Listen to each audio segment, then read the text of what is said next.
আমার শাশুড়ি জনে জনে বলে বেড়াচ্ছে আমি বন্ধা, কুজো, সন্তান জন্মদানে অক্ষম। আমার প্রতিবেশী, বন্ধু বান্ধব, আত্মীয় স্বজন বাড়ি এসে অথবা ফোনে যে যেভাবে পারছে আমাকে বা মাকে খুব কৌতূহল নিয়ে বলছে, এসব কি শুনছি, ঘটনা কি সত্যি? এদের অতিরিক্ত কৌতূহল দেখে আমি 5 দিনেই কেমন পাগল পাগল হয়ে গেছি। লজ্জায় ঘর থেকে বের হতে পারি না। খিদে পেটে খেতে গেলে গলা দিয়ে ভাত নামে না। আমি 5 দিনই অতিষ্ঠ হয়ে গেছি।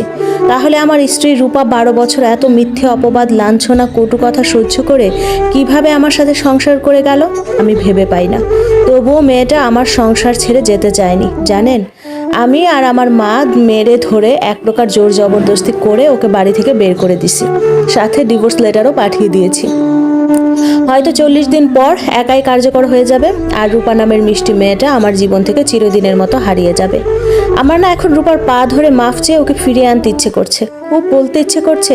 আর একটাবার সুযোগ দেওয়া যায় না? কথা দিচ্ছি পৃথিবীর বেস্ট বর হয়ে দেখাবো। কিন্তু হায়, সে অধিকার আমি হেলায় হারিয়েছি। আমি আরাফাত আহমেদ, একটা মাল্টিমিডিয়ার কোম্পানিতে ভালো পদে চাকরি করি। আজ থেকে 12 বছর আগে রূপার সাথে আমার পারিবারিকভাবেই বিয়ে হয়েছিল। বিয়ের প্রথম 2 বছর স্বপ্নের মতো কেটেছে। সমস্যা শুরু হলো আমরা যখন বাচ্চা নিতে ট্রাই করি তখন থেকে।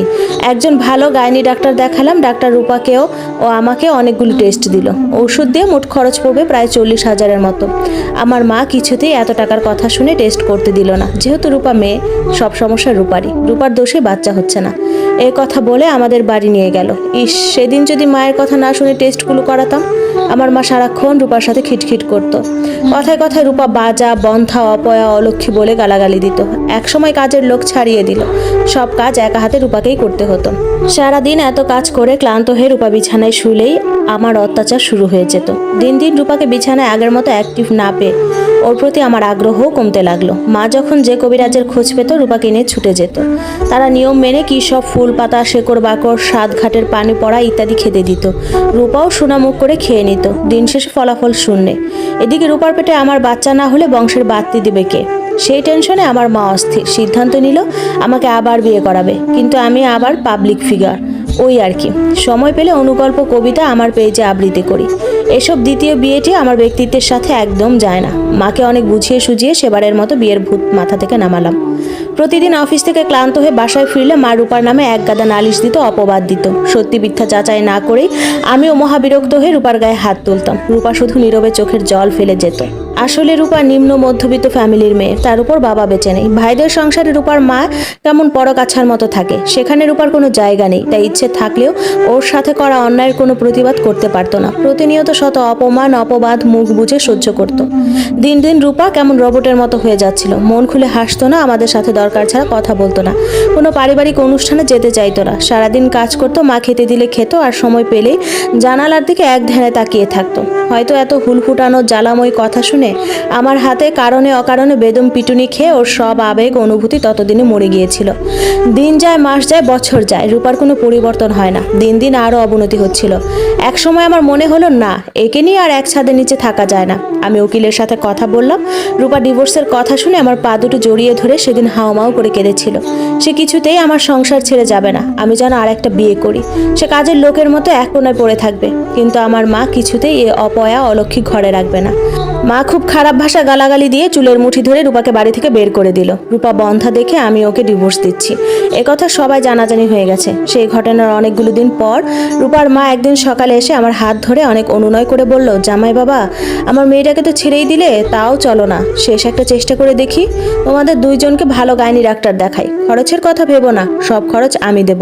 আমার মা তাচ্ছিল্য করে বলল, টেস্ট করাতে হলে আপনার বন্ধা মেয়েকে করান, আমার ছেলের কোনো সমস্যা নেই, সে যাবে না। সেদিন আমাকে নিয়ে মার মিথ্যে অহংকার ছিল আকাশ ছোঁয়া। আমি যেহেতু শারীরিকভাবে একদম ফিট ছিলাম, তাই ধরেই নিলাম সমস্যাটা রূপারই। রূপাকে সবার সামনে আরো বেশি অপমান অপদস্থ করতে রূপার মায়ের সাথে ক্লিনিকে গেলাম।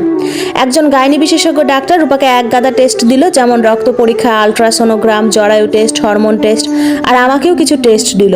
সৌভাগ্যক্রমে বলুন আর দুর্ভাগ্যেই বলুন, রূপার সবগুলো টেস্ট নেগেটিভ এসেছে। এবার আমার একটু ভয় ভয় করতে লাগলো। আমার সিরিয়াল অনুযায়ী বেশ কয়েকজনের পর বন্ধাত্ম বিশেষজ্ঞ ডাক্তার রফিকুল ইসলাম ভুইয়া আমাকে ডেকে পাঠালেন। আমার সাথে জোর করে রূপার মাও চেম্বারে ঢুকলো। ডাক্তার আমার 6 প্যাক বডি দেখে প্রশ্ন করলেন, আপনি কি নিয়মিত জিমে যান, স্টেরয়েড নেন, বা সহবাসের পূর্বে কোনো হার্বাল ঔষধ সেবন করেন? আমি একটু নড়ে চড়ে বসলাম, মাথা নিচু করে বললাম, জি। ডাক্তার তাচ্ছিল্য করে একটু হাসলো যেন। টেস্টের রিপোর্টে চোখ বুলিয়ে বলল, উনি কে? আমার শাশুড়ি মা। কথাগুলি কি ওনার সামনে বলবো? আমি ভয়ে ভয়ে বললাম, সিরিয়াস কিছু ডাক্তার? আমার শাশুড়ি চট করে জেদি গলায় বললেন, যা বলার আমার সামনেই বলবেন ডাক্তার। আমি পুরো কথা না শুনে কিছুতেই এই কেবিন থেকে বের হব না। আপনি জানেন না ডাক্তার, 12টা বছর ধরে এরা মা ছেলে মিলে তিলে তিলে আমার মেয়েটাকে শেষ করে দিয়েছে। আমার মেয়েটা প্রায় ফোন দিয়ে কাঁদতো, বলতো, মা গো, আমার এখানে খুব কষ্ট হয়, দম বন্ধ হয়ে আসে, আমাকে এই জাহান্নাম থেকে নিয়ে যাও না মা। আমি সমাজের ভয়ে আটকে উঠতাম।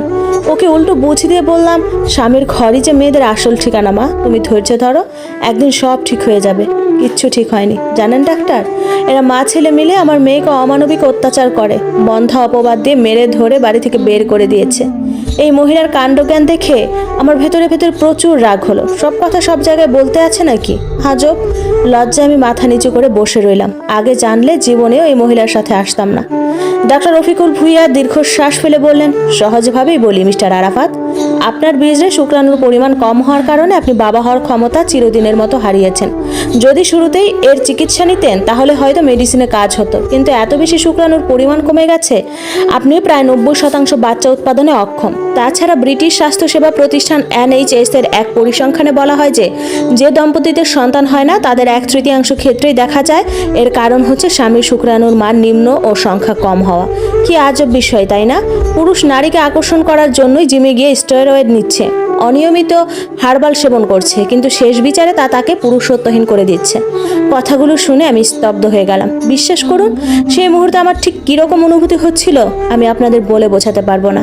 আমার পার চলছিল না, মুখ ঘামছিল, হাত দুটো থরথর করে কাঁপছিল, রিপোর্টগুলো হাতে ধরে রাখতে খুব কষ্ট হচ্ছিল। আমার শাশুড়ি চেম্বার থেকে বের হয়ে এমন বিকট শব্দে হেসে দিল যেন অনেক দিন পর নিজের হারানো প্রিয় জিনিস ফিরে পেয়েছে। বলল, কি জামাই, এখন কেমন লাগছে? খুব কষ্ট হচ্ছে তাই না? যে মিথ্যা অপবাদ আমার মেয়েকে তোমরা 12 বছর ধরে দিয়েছ, সেই একই অপবাদ তোমাকে সারা জীবন বয়ে বেড়াতে হবে। আমি গোটে গোটে সবাইকে বলে দেব, আমার মেয়ে না, তুমি বন্ধ্যা, তুমি পুরুষত্বহীন, তুমি অক্ষম। জানো জামাই, আমি চাইলে আরো অনেক আগেই আমার মেয়েকে নিয়ে আসতে পারতাম, কিন্তু ওকে সারা জীবন মিথ্যা অপবাদ মাথায় নিয়ে বাঁচতে হবে, সেই ভয়ে আনিনি। আমি 12টা বছর লোকের বাড়ি কাজ করে একটু একটু টাকা জমিয়েছি আজকের দিনটা দেখার জন্য। আমার মেয়েটাকে তো আমি চাইলেই আর একটা বিয়ে দিতে পারবো। এখন তুমি কি করবে ভেবে দেখো। কথাগুলো একদমে বলে উনি রূপাকে বগল দাবা করে নিয়ে চলে গেলেন, আর আমি হতাশায় ক্লান্ত হয়ে এলোমেলো পায়ে হাঁটতে লাগলাম গন্তব্যহীন।